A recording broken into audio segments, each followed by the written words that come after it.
Hi, LCMSD families. This is your superintendent, Brett Geithman. And your district business official, Megan Atkins. We're continuing with our Partnering with LCMSD Schools series. This video really focuses on the budget. So if we take a look at our strategic priorities, our fourth one is the one we're really going to zoom in on, sustaining the fiscal integrity and stability of the district. Before we jump into LCMSD's budget, we do want to talk a little bit about the history of school funding here in the state of California. If you've lived here, or if you've lived in other states or have relatives in other states, what you might know is that property in most states in the US is reassessed every 2 to 3 years. And then the property tax is based on that reassessment amount.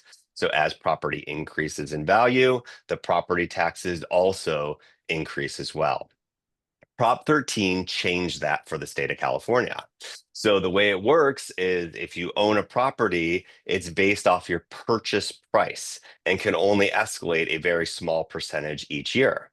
So you could have two homes, neighbors to one another, each worth, let's say, $2 million market value. However, one home could be paying property tax on 2 million, and the home next door, the exact same type of house, could only be paying on $500,000. So that's what we get in the state of California with Prop 13.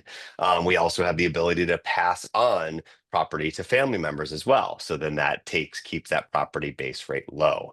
So what that did ultimately, I think it was probably helpful for a number of homeowners. However, for school districts and overall state revenue, we saw a dramatic decrease. So schools lost a third of their budget overnight with the passage of Prop 13. So again, drastically changed California state funding. And in the state of California, there are two basic models for public school funding. There's basic aid or locally funded districts and the local control funding formula or state funded districts. The majority of the districts in the state are underneath the LCFF model. So with both these models, we are based on property taxes, but also Prop 98, which is the base minimum guarantee that each district will receive. In our LCFF districts, the property taxes are below what the base minimum is, and then the state will make up that difference. In our basic aid districts, the property taxes exceed the base minimum of Prop 98, and the districts get to keep those additional revenues from the property taxes. Here's a visual model that you can see. This is for our basic aid districts, which is what Larkspur Corte Madera is. So you can see the base minimum that's in our orange. That is what we are guaranteed, but our property taxes exceed that. So we are able to keep those extra dollars, those extra revenue to support our programs.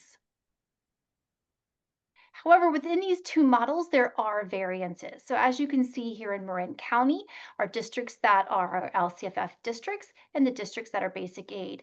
But within that, you can see the variances due to the local property taxes for each district. And so because of that, you will see different per pupil expenditures based on those revenues.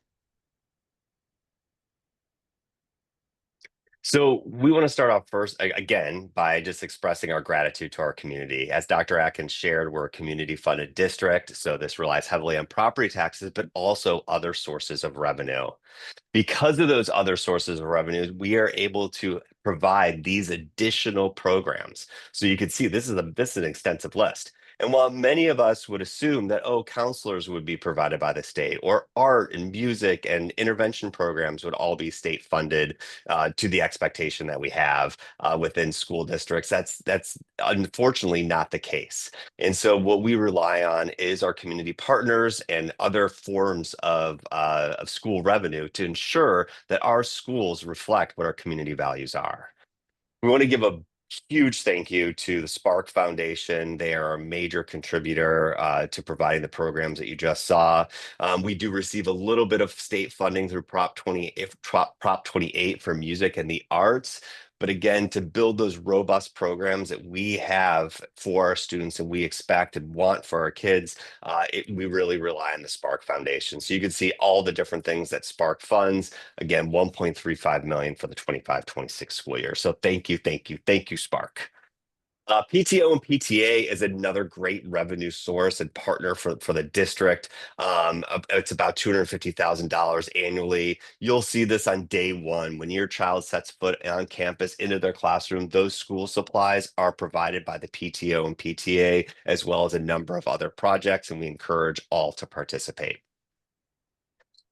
While we work with our PTO and PTA and Spark Foundation and ask for donations through those entities, we are also seeking external grants. This is really important to us. While we ask the community for support, we are also looking at other sources as well. So we have some local sources here that you can see, but we also, such as Redwood Credit Union or the Lions Club and Rotary, but we also look at the state through California Department of Education grants or the federal government.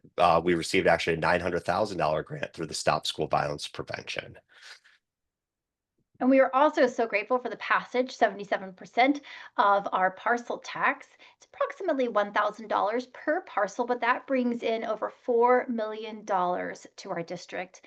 This is primarily used for our salaries to lower our class sizes at every grade level, devices, providing physical education, our librarians, and our campus support. So thank you all so much for that support.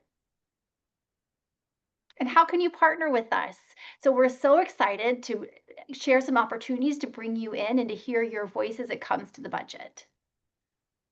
Again, back to our Spark and our PTO and PTA, not only are we dependent on you for your donations, but also your volunteer. We appreciate so much the events that are supported for our teachers and our students. So please get involved with both organizations at your site.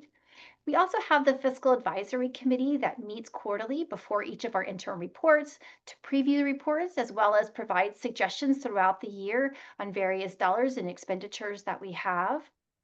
Every February, we hold a board budget study session as we look forward to the next school year and do any planning. So we encourage you to attend that board study session and have your voice heard. And then every month we have our board meetings, and there are always fiscal items on there. So again, please attend those meetings, read the board agendas, provide your feedback during public session. We love to hear from you. And in the future, we might have new bond committees or new parcel tax committees. So we encourage you to help us and partner with us to get the vote out, again, to continue to support our programs. And contact me. I would love to hear from you. If you'd like more information on any of these opportunities, here's my email address, and I look forward to hearing from you. We thank you so much for your partnership. We could not do what we do without you, and we look forward to a wonderful school year. Thank you.